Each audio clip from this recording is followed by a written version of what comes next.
大家以為俾蚊咬好小事啫，但係你知唔知俾蚊咬有機會可以感染日本腦炎㗎？雖然少於1%嘅感染者會出現重症，但係每3個重症患者就有1個有機會會因此而死亡。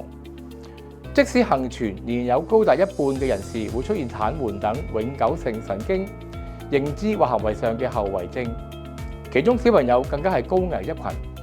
大約75% 嘅感染者係初生至14歲嘅兒童。近年來，因為全球暖化同埋城市化嘅關係，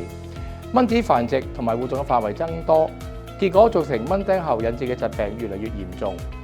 喺2023、2024年，中國內地、日本、南韓、澳洲、台灣、越南等熱門嘅旅遊地點都有日本腦炎嘅確診病例。去旅行最緊要梗係玩得開心㗎啦，但係健康同埋安全都唔可以忽視㗎喎。做個人防蚊措施，提前同醫生商量有冇需要接種疫苗，可以有效減低感染日本腦炎同埋後遺症嘅風險。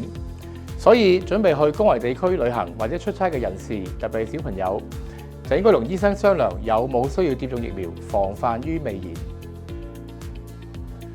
然。日本類嘅疫苗有唔同嘅種類，例如係滅活或者減活疫苗，而唔同嘅針劑有唔同嘅接種時間表。滅活疫苗可以2個月以上接種，需要接種基本2針同埋加強針。如果選擇減活疫苗，9個月至17歲接種咗第1針，就需要喺1-2年之間接種加強針。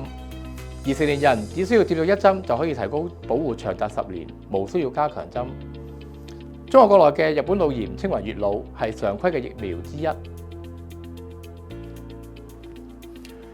有需要嘅人士，快啲去諮詢家庭醫生嘅意見，了解詳情，保護自己同埋家人嘅健康咯。